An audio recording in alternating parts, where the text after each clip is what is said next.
Hello YouTube world, back in my game room, and a couple months ago I did a video on my top 5 most nostalgic NES games from my childhood. And today, I want to do the same thing but with the SNES. So, let's get a few things out of the way. Now, I want to do a little bit more obscure, not saying these games are obscure or anything, I'm just saying they're not the obvious. So let's get some things out of the way, like Super Mario World. Everybody has played Super Mario World. Anybody that was in the 90s and got a Super Nintendo played Super Mario World. They also played Super Mario Kart. And F-Zero. Now these games I played a ton. I played just incredible amounts of it. But so has everybody else. Another one on that list is Donkey Kong Country. Now, if you haven't played that game, you're ridiculous. So, before I get into these most nostalgic games here that I've got set up, I want to go over this game, which is one of my favorite Super Nintendo games, one of my favorite of all time, Breath of Fire 2. But I didn't play this on the Super Nintendo. I actually played it on the Game Boy Advance when I got it. So, I didn't get this game till recently as a Super Nintendo game, but I did play a crap load of it on the GBA. Now this game is amazing. I can't even fathom how great of an RPG this is. And the Super Nintendo had so many great RPGs that were mind-blowing, and they set the pace for everyone else coming out with RPGs. Another thing that I want to get out of the way before we do this is I actually never owned a Super Nintendo as a child. I owned an NES, and then I skipped over and got an N64. I did not have a Super Nintendo. So all these memories that I have and all the nostalgia that I have for these games are actually from friends' house. They all had Super Nintendos, especially my friend Derek Stavum. Now, he was an RPG fanatic, and that's where I got most of my RPG love for the Super Nintendo, was the fact that he always had the Super Nintendo RPGs. They would come out, his mom would buy them, and he got to play them, and then I would watch for most of the parts, and then he would go to sleep, and then I'd play till daytime playing these RPGs just so I could get in some game time. So let's get into these games. So number 5 on my list is Bubsy. Now this game actually wasn't from my friend Derek's house.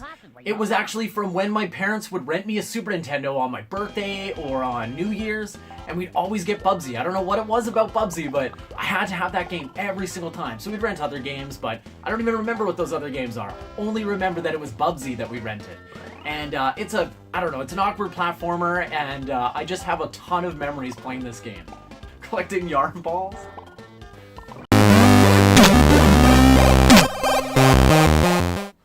And number 4 on my list is Super Punch-Out!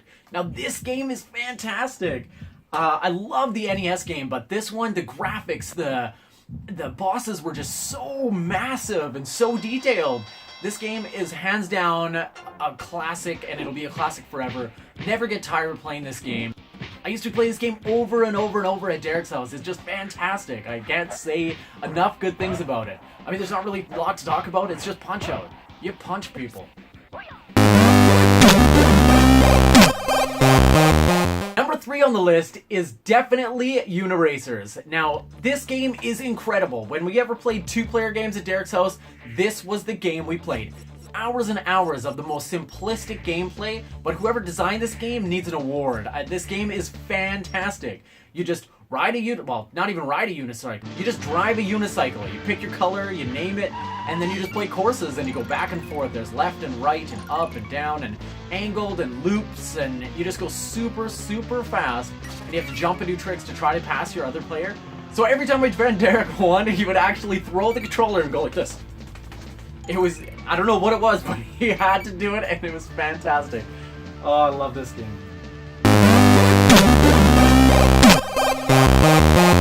Now, number 2 on the list is Final Fantasy III.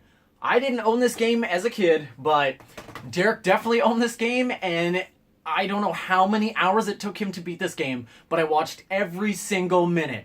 Go there after school, watch it for hours, go home, come back the next day after school, watch it all weekend. I watched every moment of this game. Now, everything from the opening scene, the Terra theme, the music, the whole game, the storyline, Kefka's laugh, everything about this game is amazing. I love turn-based RPGs, and this game just did it for me. I don't know what it was, but it's my favorite Final Fantasy, and I can't get enough of it. he would play until, I don't know what time it was, like 2 in the morning on weekends, and then I would play until the sun comes up, and then I'd go to bed, and that was the only time I got to play it myself. But just watching this game was mesmerizing. I love this game. You can't tell me that Final Fantasy VI is not amazing. And number 1 on the list is Ogre Battle. Now, if anybody follows my Instagram or watch my other videos, this game and series is my favorite of all time. It's another game that Derek owned, and all I would do is I'd look at the strategy guide the whole time that he's playing for hours and hours and hours of this game. Now, I don't know if you've played it, but watching it doesn't seem that interesting, but to me, it did it.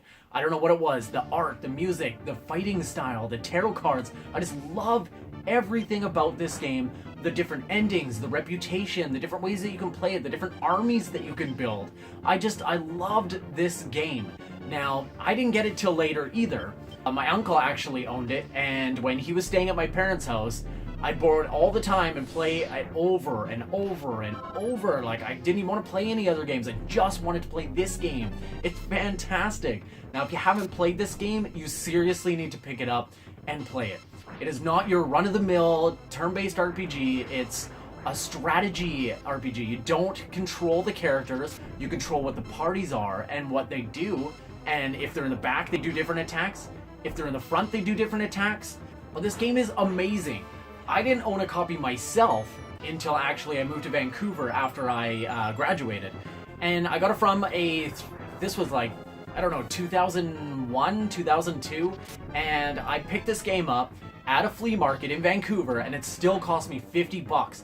50 bucks at 2001. 2002. I don't know which one it was, but seriously. This game has always been expensive and always so hard to find. It's like Mario RPG.